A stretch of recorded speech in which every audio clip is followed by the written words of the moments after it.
ಹ್ಯೂಮನಿಟೇರಿಯನ್ relief society Mangaluru ಹಾಗೂ blood help care Karnataka ಇದರ ಜಂಟಿ ಆಶ್ರಯದಲ್ಲಿ ಇಸ್ಲಾಮಿಕ್ ದಾವಾ ಮತ್ತು ಸ್ಟಡಿ ಸೆಂಟರ್ನಲ್ಲಿ ರಕ್ತದಾನ ಶಿಬಿರ ನಡೆಯಿತು. ಕಾರ್ಯಕ್ರಮವನ್ನು ಸ್ಥಳೀಯ ಕಾರ್ಪೊರೇಟರ್ ಶಂಶುದ್ದೀನ್ ಹೆಚ್ಬಿಟಿ ಉದ್ಘಾಟಿಸಿದರು.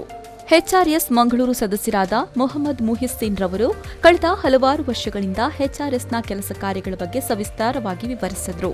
ಹ್ಯುಮ್ಯಾನಿಟೇರಿಯನ್ ರಿಲೀಫ್ ಸೊಸೈಟಿ ಅಂತ ಹೇಳಿದರೆ ತುರ್ತಾಗಿ ಯಾವುದೆಲ್ಲ ಅವಶ್ಯಕತೆ ಬರ್ತದೋ ಅದು ರಕ್ತ ಆಗಿರ್ಬೋದು, ಇಲ್ಲದ್ರೆ ಏನಾದರೂ ಅವಘಡ, ನೆರೆ, ಬರ ಈ ಎಲ್ಲ ಸಂದರ್ಭದಲ್ಲಿ ನಮ್ಮ ಕಾರ್ಯಕರ್ತರು ಹೋಗಿ ಅದರ ಆ ಸಂದರ್ಭದ ತುರ್ತು ಅಗತ್ಯವನ್ನು ಅವರು ಮಾಡ್ತಾರೆ.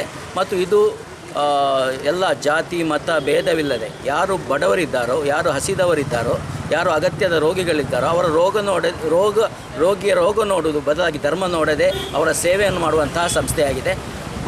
ಈ ನಿಟ್ಟಿನಲ್ಲಿ ಈಗ ರಂಜಾನ್ ಬರ್ತಾ ಇದೆ. ರಂಜಾನ್ ಉಪವಾಸದ ಸಂದರ್ಭದಲ್ಲಿ ಈ ರಕ್ತದ ಬೇಡಿಕೆ ಹೆಚ್ಚಿರುವುದರಿಂದ ಮತ್ತು ಮುಸ್ಲಿಮರಿಗೆ ರಕ್ತ ಕೊಡಲಿಕ್ಕೆ ತುಂಬ ಕಷ್ಟ ಆಗುವ ಸಂದರ್ಭದಲ್ಲಿ ಈಗ ಈ ರಕ್ತದಾನ ಶಿಬಿರವನ್ನು ಮಾಡಿ, ಒಂದನೇದಾಗಿ ಉಪವಾಸ ಎಂಬುದು ನಮ್ಮ ದೇಹದ ಶುದ್ಧೀಕರಣ, ನಮ್ಮ ಅವಯವದ ಶುದ್ಧೀಕರಣಕ್ಕೆ ಬರುವುದರಿಂದ ಈ ರಕ್ತ ಎಂಬುದು ನಮ್ಮ ಎಲ್ಲ ದೇಹದ ಎಲ್ಲ ರೋಗಗಳಿಗೆ ಮತ್ತು ನಮ್ಮ ದೇಹವನ್ನೆಲ್ಲ ಶುದ್ಧೀಕರಿಸುವಂಥ ಒಂದು ಮಾರ್ಗ ಆಗಿರುವುದಿಲ್ಲ. ಮುಜಾಹಿರ್ ಅಹಮದ್ ರವರ ಕುರಾನ್ ಪಠಣದೊಂದಿಗೆ ಕಾರ್ಯಕ್ರಮ ಆರಂಭವಾಯಿತು. ಈ ಶಿಬಿರದಲ್ಲಿ ಒಟ್ಟು 85 ಯೂನಿಟ್ ರಕ್ತ ಸಂಗ್ರಹಿಸಲಾಯಿತು ಅಂತ ಕಾರ್ಯಕ್ರಮದ ಸಂಚಾಲಕರಾದ ಇರ್ಫಾನ್ ಅಹಮದ್ ತಿಳಿಸಿದರು. ಬ್ಲಡ್ ಕ್ಯಾಂಪ್ ಅಥವಾ ರಕ್ತದಾನ ಶಿಬಿರ ಆಗ್ತಾ ಇದೆ.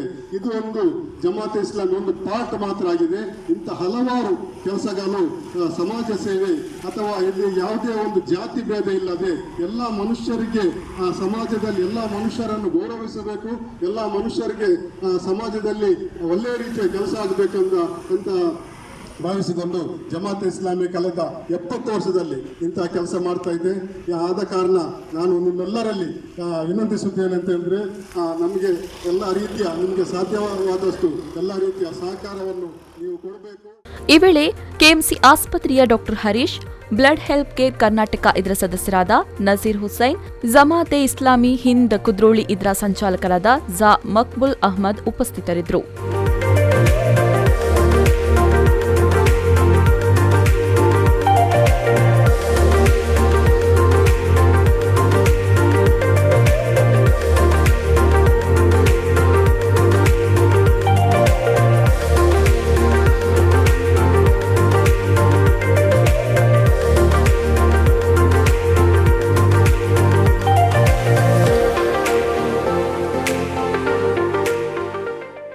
ಶರತ್ ಸಾಲ್ಯಾನ್, ವಿ4 ನ್ಯೂಸ್, ಮಂಗಳೂರು.